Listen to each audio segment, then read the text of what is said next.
Retour donc sur ce plateau pour la dernière partie de Regard croisé. Nous évoquions le Sénégal avant la pause. Coach Aklesso, vous demandez quoi aujourd'hui à Ousmane Sonko pour pouvoir arrêter cette vague de violence? Parce qu'on a l'impression qu'il faut craindre le pire après.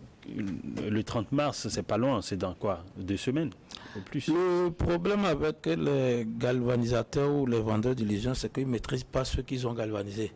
Vous voyez, au Togo, quand Fabre avait manipulé ceux qui le suivaient, on lui a demandé, il devait aller, ne devait pas passer par Adéui. Ils sont allés, il y a eu des problèmes. Il a dit que c'est la foule même qui veut passer par là. Ça veut dire qu'ils ne contrôlent plus la foule. Ça veut dire ils sont prêts à galvaniser, mais ils ne maîtrisent pas la foule. Il ne peut plus dire quoi que ce soit, les gens vont écouter maintenant. Sinon, sa popularité même va ternir là-dessus. Donc, je me dis que c'est déplorable. Ils doivent avoir des conseillers. Il doit avoir des conseils dans tous les domaines. Qu'est-ce qu'il faut dire, qu'est-ce qu'il ne faut pas dire? Quels sont les impacts de ce que tu dis? Il doit comprendre ça et ne pas le faire. Parce que moi, je ne comprends pas les gens.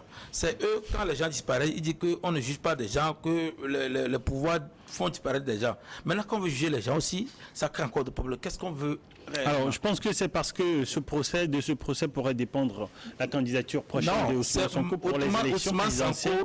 Et c'est pour ça que les législatives, même, il y a une femme dans sa liste qui n'avait pas les documents requis. Les dossiers ne sont pas à jour, mais ils ont déposé comme ça. Après, quand on dit c'est pas bien, il est encore venu créer pour le Je ne coupe pas, c'est justement ça que moi je lui lance un appel à la responsabilité. Quand quelqu'un qui se prépare à une candidature présidentielle, mais il doit être responsable. C'est-à-dire que mais en fait, un futur président, c'est quelqu'un qui est respecté et respectable. C'est-à-dire que les propos dont il fait sortir, mais il sait sciemment que sans avoir des preuves, mais il fait sortir des propos diffamatoires, et quelqu'un comme ça veut diriger un pays comme le Sénégal, mais je pense que c'est le moment pour qu'on lui écarte de la course. Et c'est lui qui s'est donné la corde au cou. Ouais? Non, c'est vrai, ce n'est pas n'importe qui arrive à la magistrature suprême, de tout ça là. Ouais. Mais c'est vrai que dans d'autres pays, il y a des procès politiques, et patati, et tout ça. Mais ça laisse, le peuple est au courant de tout, et ça laisse voir que vraiment, et ce qu'on est en train de faire à ce monsieur, c'est un procès politique. Maintenant, il se rend, il n'a qu'à se rendre. Est-ce que c'est sorti? Le procès se déroule, et il va voir s'il serait condamné. Si c'est là-bas, les Sénégalais vont apprécier, non. Mais lui, là, il est condamné parce que il s'apprêtait à être président du Sénégal. Voilà pourquoi on l'a embourbé de ce procès. Alors, quand il appelle aujourd'hui la population à sortir, est-ce que j'ai la parole? Oui, est-ce que vous pensez qu'il pense autant? Non, il avait la parole.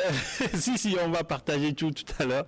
Est-ce que ces sorties de la population pourraient impacter la sentence à l'issue du procès? Moi, essayer de répondre à cette question. En réalité, ça a aggravé cette situation. Il y a quelque chose en droit ou en procès, situation aggravante.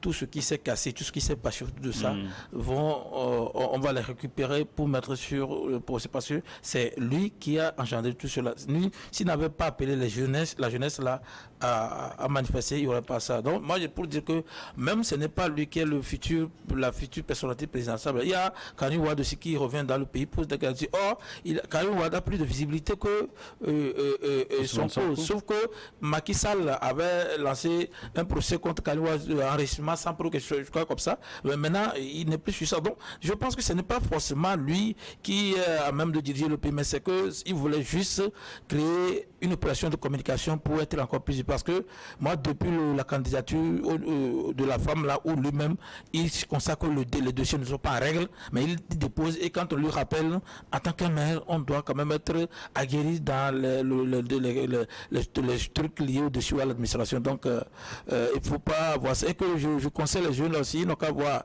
Parce que tous les opposants ont agi comme ça, mais ils sont venus, ils ont fait pire. Hein.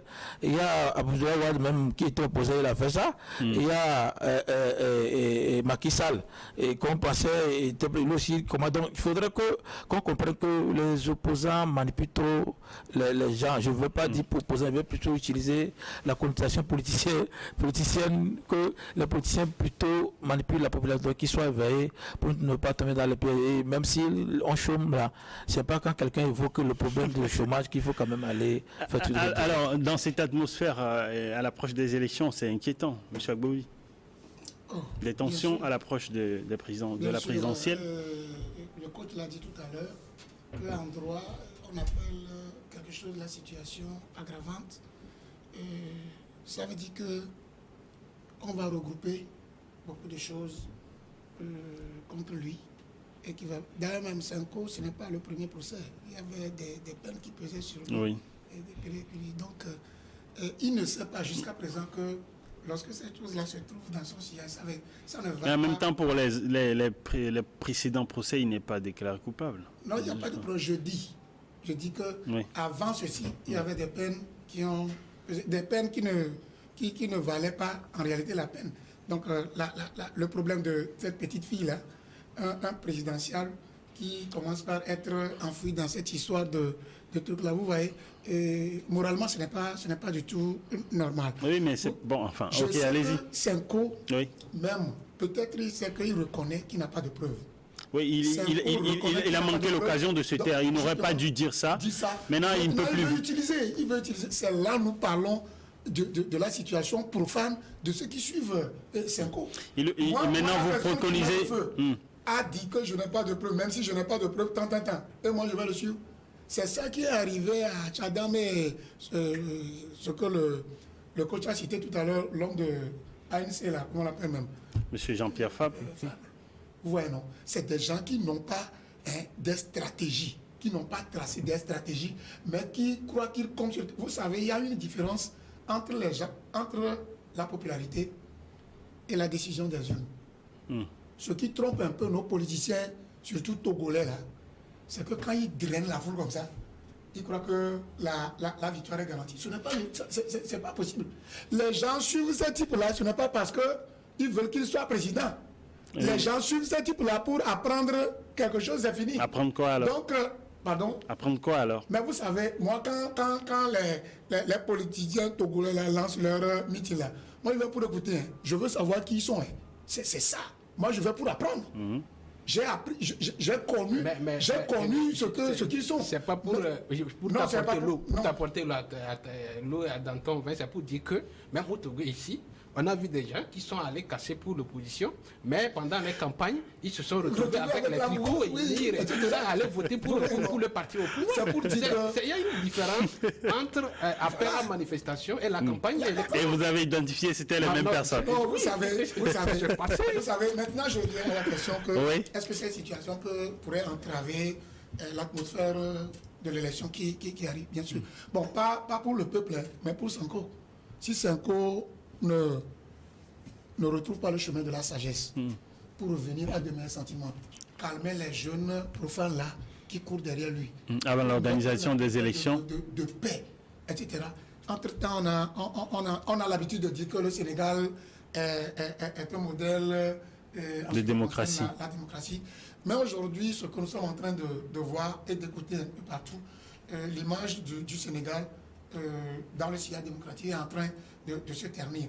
Et Senko doit savoir qu'aujourd'hui, ramasser le pouvoir par la rue n'est pas toujours le cas dans tous les pays.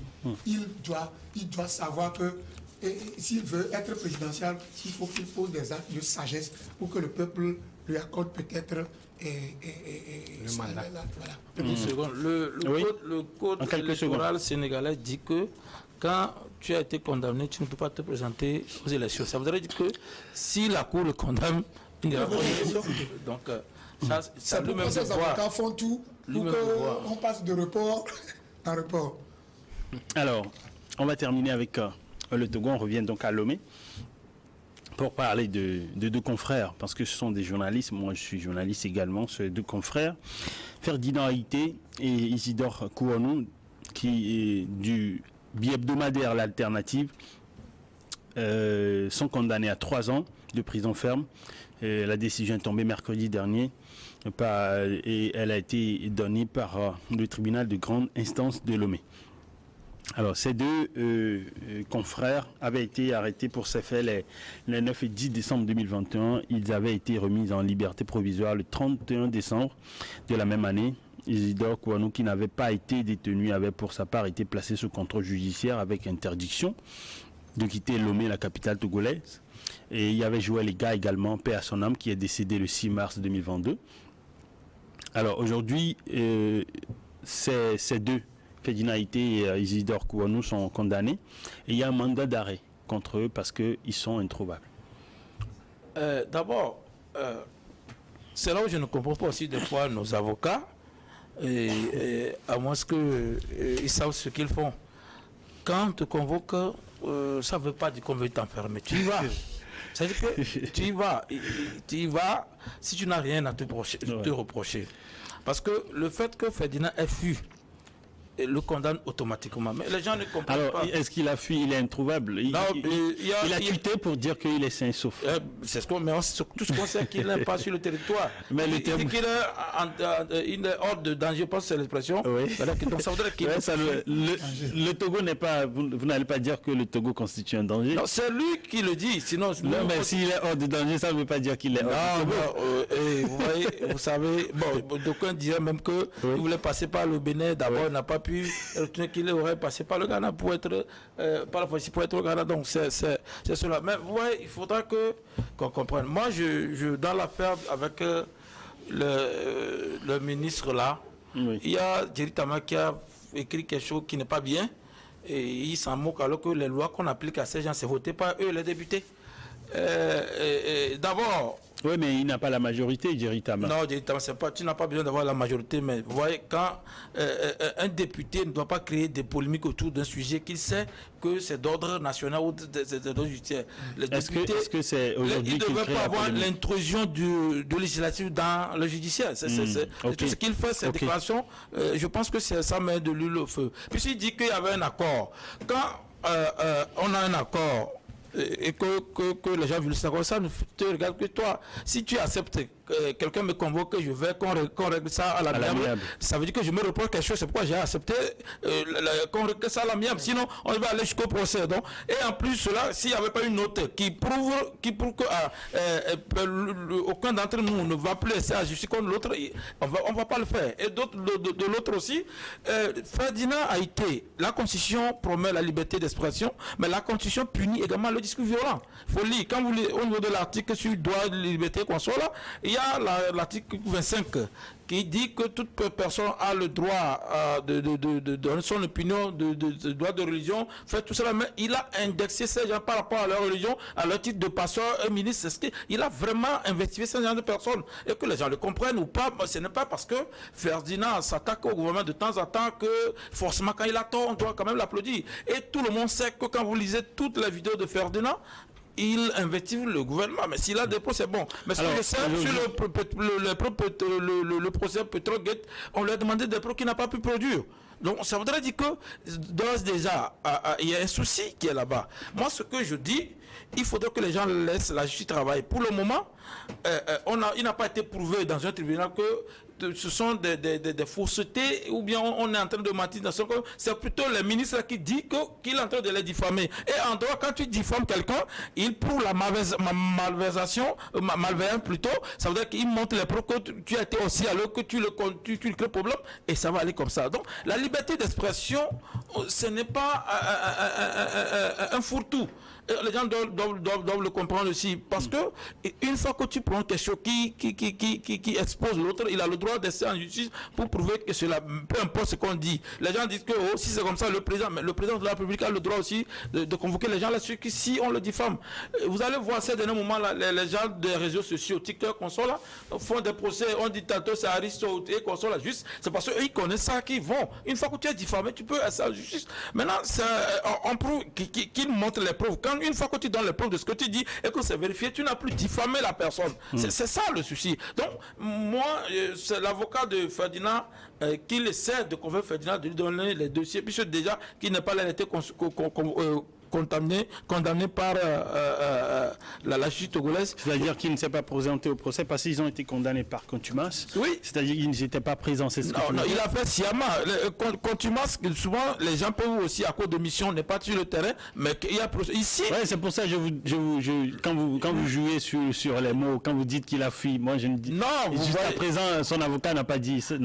Son avocat, c'est la seule personne son en avocat contact avec officiellement. Son avocat ne peut jamais dire ça. Je dis que l'avocat devait prouver pourquoi il est venu au procès sans son client. Je pense qu'il devrait l'avoir dit au procès. En tout cas, on n'a pas cette information de façon officielle. Oui, vous voulez réagir à propos. En matière pénale, on assiste son client, mais on ne le représente pas. L'avocat devait venir avec son client. Est-ce qu'il a représenté? Il l'a pas. Bon. Non, je dis qu'il est allé jusqu'à ce qu'il a fait un communiqué. Oui, mais les procès, les condamnations par contumace, ça existe également. Je donne la parole à... Je pense que cette affaire... Oui. Vous êtes journaliste, moi je ne suis pas journaliste, je suis analyste. Et je voudrais demander, est-ce que dans les cours de journalisme, il y a ce qu'on enseigne, la gestion de l'information? La gestion de l'information, dans quel sens? C'est-à-dire comment il faut avoir l'information. Il y a des investigations. Alors, déjà que je ne suis pas responsable d'un établissement de journalisme, voilà, j'ai du mal à pouvoir répondre. Il y a certains journalistes, en les entendant parler, oui, on dirait qu'ils sont devenus journalistes par analogie, c'est-à-dire qu'on sait les 20 jours, et puis je me dis, je suis journaliste, je commence par appliquer ce qui est de la matière, quoi. En fait, alors que le journalisme, ça s'étudie. Moi, parfois, quand je m'entends certains journalistes comme Ferdinand Haïté, je me dis, est-ce que lui, il a fait ce qu'on appelle la gestion de l'information? Moi, j'ai fait quand même l'administration dans laquelle j'ai appris cela. Il faut aller chercher l'information, avoir les données. Il faut analyser, traiter les données, avant de savoir comment diffuser. Est-ce que Ferdinand Haïté maîtrise ces mécanismes de gestion de l'information? Malheureusement, il n'est pas ici pour répondre. Il ne la maîtrise pas. Vous avez parlé de Petrogate où il n'a pas apporté les preuves. C'est-à-dire qu'on n'est pas journaliste parce que je suis sorti de la rue, mais j'ai rencontré coach qui m'a dit que j'ai vu le ministre en train de boire tout là-bas, sous le hangar, et je vais aller écrire sur mon éditorial. Monsieur le ministre a bu tout sous tel hangar. Mais j'ai eu l'information, oui, j'ai eu les données. Il faut aller analyser. Je vais aller chercher à vérifier. Est-ce que vraiment le ministre était là à cet endroit? Mais est-ce qu'il le fait? On l'appelle journaliste d'investigation. Mais un journaliste d'investigation doit avoir peur et ne se comporte pas de la sorte. Si je reviens sur les faits, la vidéo dans laquelle Ferdinand Haïté et ses amis, l'autre père Aswana, ont donné des propos à l'endroit de ses ministres. Mais d'abord, en Afrique, on se respecte. C'est comme on le dit, les dirigeants sont en termes d'âge et de responsabilité, on se doit se respecter. Même si on est journaliste, les propos qui ont été tenus là n'est pas vraiment des propos. Ce n'est pas pardonnable en fait. Oui, c'est les gens qui ont donné des mots, traités de voleurs, de détourneurs de l'argent. C'est ça, quand tu vois ça sort, et c'est des ministres que des citoyens traitent parce qu'ils sont des journalistes. On se dit qu'on est journaliste, comme les politiciens, on a quitté la politique avec les politiciens, parce qu'on est journaliste. Alors à ce sujet, je voudrais préciser que le code de la presse adopté en 2004 avait dépénalisé les délits de presse, mais celui de 2020 exclut de son champ d'application les réseaux sociaux parce que cette vidéo a été postée sur YouTube. Et ici, c'est ce que beaucoup de journalistes également essaient de reprocher à cette décision. Beaucoup de journalistes posent cette question. Alors, ils se posent la question de savoir si... Délit de presse en quoi? C'est-à-dire que... Alors, je vais poser la question. Il y a beaucoup de journalistes qui se posent la question de savoir si YouTube, aujourd'hui, est considéré comme un réseau social par ce code de la presse. Ah oui, véritablement. Mais là-bas même, c'est plus que visible que sur leur éditorial. Quand tu postes quelque chose sur YouTube tout de suite, mais c'est beaucoup de millions de personnes. Ça dépasse même, ça sort du cadre du Togo. Et c'est normal qu'on puisse qu'on puisse considérer le YouTube comme un truc de réseaux sociaux qui en fait, sur lesquels lui et ses amis ont diffamé le ministre. Quand vous parlez on a dépénalisé les choses de la presse, les délits de la presse. C'est-à-dire, ça explique-moi bien, c'est permis à un journaliste de dire n'importe quoi sur quelqu'un? Non, mais ça, c'est votre interprétation. Mais non, c'est ce que j'ai dit. Mais moi, j'ai dit le délit de presse, ça reste le délit de presse. Non, je ne suis pas ici pour donner un cours sur le délit de presse. Que tu ne peux pas faire ton travail de journaliste et être condamné par rapport à ça. Mais dans ça, il y a ce qu'on appelle l'éthique et la déontologie du métier. Mais quand tu es enfreint à tout ça, on ne va pas dire que c'est parce que c'est un journaliste et on dit qu'on a dépénalisé les choses de la presse, que tout est permis. Mais, alors, je ne dis pas que tout est permis. Je pense que vous avez mal interprété ce que j'ai dit. Je pense que vous avez mal interprété. Je ne vais pas revenir là-dessus. Oui, allez-y, allez-y. Pour te donner la parole, c'est pour dire que Ferdinand Haïté ne donne pas l'exemple aux jeunes qui aspirent à être journalistes. En fait, c'est quand tu l'entends parler, c'est vrai. Un journaliste, c'est quelqu'un qui est critique, même et qui rentre et qui critique pour permettre la cohésion. Il faut ramener la cohésion sociale, mais dans ses propos, c'est vraiment quand tu l'entends parler, c'est des propos vexatoires, c'est des propos, il n'y a même pas du respect. Moi, je me demande parfois, est-ce que il n'est pas, est-ce que dans sa pensée, il a quand même, vous m'excusez, je n'ai rien contre lui, est-ce que toutes les facultés également existent? Alors, on va mettre un point d'interrogation là-dessus et donner la parole à Bovi. Et prendre position, sincèrement, et ça va mal. Et aujourd'hui, je suis très, très, très déçu qu'il ne s'est pas présenté pour répondre à ses actes. Et bon, on va attendre voir la suite. On attend la suite. Un exemple pour les autres. Un exemple pour les autres, c'est votre chute. Monsieur Agbouvi, vous allez réagir, bien sûr. Oui, bien sûr.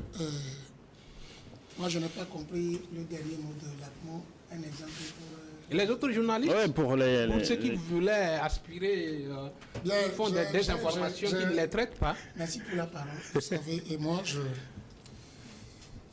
je n'ai pas compris la situation de... Ferdinand Haïté, Isidore Kouanou. Ils sont des citoyens. Ce problème-là, c'est comme ce que nous venons de dire tout à l'heure au niveau de Senko. Senko, lui, il a utilisé une autre forme. Lui, il a fui. Peut-être. Selon ce que j'ai appris de mon grand frère. Coach. En tout cas, aujourd'hui, ils sont introuvables selon ce que l'avocat et puis... oui, comment? Quel est le problème d'Haïté? Haïté a proféré, c'est des injures, non, des propos, des insultes, oui. Des insultes à outrance à l'encontre d'un citoyen togolais. Ok, au cadre. Je laisse cette affaire de au cadre, je prends le citoyen togolais. Maintenant, tu as été interpellé. L'affaire continue. Et on te tend une convocation. Mais tu y vas. Non, mais il s'est rendu à plusieurs reprises. J'ai appris que la fois passée, c'était le 8 mars, hein, il devait se présenter au 8 mars. Le soir. Il était allé le matin. Il a détalé, comment on l'appelle, le jour avant. Vous voyez. Donc, ça veut dire qu'il se rend quelque part coupable. Maintenant. En étant introuvable? Pourquoi tu ne te présentes pas? Ok, on y va. Tu te présentes. Il a reçu. Au fait, c'est que Ferdinand a vu la convocation. Il a reçu la convocation, non? Mais la convocation a été déposée à son domicile. Il est rentré, il a trouvé la convocation. Mais il doit se présenter à côté, il serait à côté de son avocat. Tout ce peuple-là, même s'il croit que quelque chose se serait tramé contre lui, parce qu'il est journaliste d'investigation, il aurait investigué pour savoir que quelque chose se serait tramé contre lui, mais l'avocat est là, il doit être à côté de son avocat pour aller au procès. Maintenant, quand il ne se présente pas, c'est snober la justice. Et dans un pays, lorsque c'est comme ça, c'est grave. C'est-à-dire que tu es un citoyen. Celui qui est garant de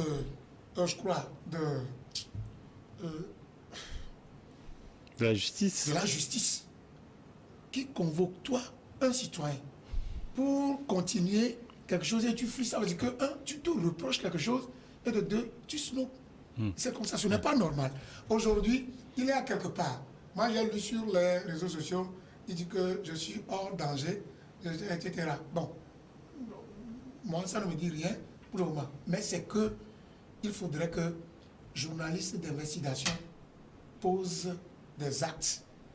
J'ai lu quelque part que le journal alternatif, que Ferdinand Haïté, qui est président, ou bien quoi, directeur du journal alternatif, trouvera des alternatives pour cette histoire-là. C'est que Ferdinand Haïté est un citoyen, il doit se présenter. Il a fui, il ne devrait même pas se faire représenter par son avocat, sinon l'avocat irait. Et aujourd'hui, il a mis tout le monde dans une impasse. Maintenant, il n'est pas là, il a été condamné par contumace à 3 ans et à 3 millions, ou bien 3 millions d'amendes à payer. Ce ne sont pas de très bons comportements à copier. Donc, vous qui êtes des journalistes, c'est pourquoi l'ACMON est en train de demander, est-ce que la procédure, depuis la collecte de l'information jusqu'à sa diffusion, est-ce que ce cours-là vous a vraiment été fait? C'est ça que l'ACMON veut connaître. Parce que il ne faut pas qu'on ait des informations de partout et on commence pas à diffuser. Là, alors aujourd'hui, il y a des organisations. Alors pour terminer, alors je répète encore. Aujourd'hui, son avocat n'a pas dit qu'il a fui. En tout cas, bon. Alors aujourd'hui, il y a des organisations de la société civile qui, par exemple, comme Amnesty International, qui demandent à ce que ce mandat d'arrêt et puis ces peines de prison ferme soient allégé ou carrément soit annulé contre. Si on demande à nos institutions de ne pas s'ingérer dans la justice, je ne pense pas que Amnesty International devait s'ingérer aussi dans la justice. Et aussi, moi je ne comprends pas les gens. Ici, Amnesty International dit qu'on m'attaque des gens au Mali, en Russie. Ils disent que c'est une quoi de propagande pour les Blancs. Maintenant, c'est quand ils s'attaquent au Togo qu'on va trouver qu'il dit la vérité. Vous voyez, moi je pense que je vais être honnête. Ferdinand Haïté, c'est un journaliste en bonne et due forme. Il a suivi la formation, il a toutes les capacités de journaliste. Ce que le problème, quand vous attaquez à quelqu'un, vous devez avoir des preuves. Oui. Et même la justice te protège quelque part. Aussi, en donnant, puisqu'il y a le code de la paix dit qu'un journaliste peut protéger sa source. On ne peut pas l'obliger de révéler sa source. Donc, s'il y a cela, il y a au moins une alternative où le procureur est là. Toi, tu dis la vérité au procureur, mais le procureur ne peut révéler que ça et ça ne sort pas de cadre comme ça. Donc on ne va pas révéler le nom de la personne, mais on a une bonne justice. Donc c'est pour dire que ce que moi je condamne, il faut que les gens le comprennent. Et le pays, tout le monde souffre. Oui. Mais les gens ne doivent pas déverser leur colère sur des gens, même si ce n'est pas le cas. Alors si vous avez est dans le tort, avec des preuves bien précises. Si vous avez une seconde pour pouvoir dire quelque chose à la fin, ce serait quoi? Je disais que on veut, il y a la liberté. Le Togo aussi fait des efforts dans la justice. Il y a la justice qui a débuté la dernière fois à la HAC contre Liberté. Ça voudrait dire que Ferdinand aussi pouvait gagner ce procès contre ce ministre. Donc, ayons confiance à la justice et ça va changer un jour. Merci à Cléso d'être passé dans Regard Croisé. Merci également. Alors, Lacmon, 2 secondes. Ah oui, je salue tous les téléspectateurs qui nous ont suivis. Oui.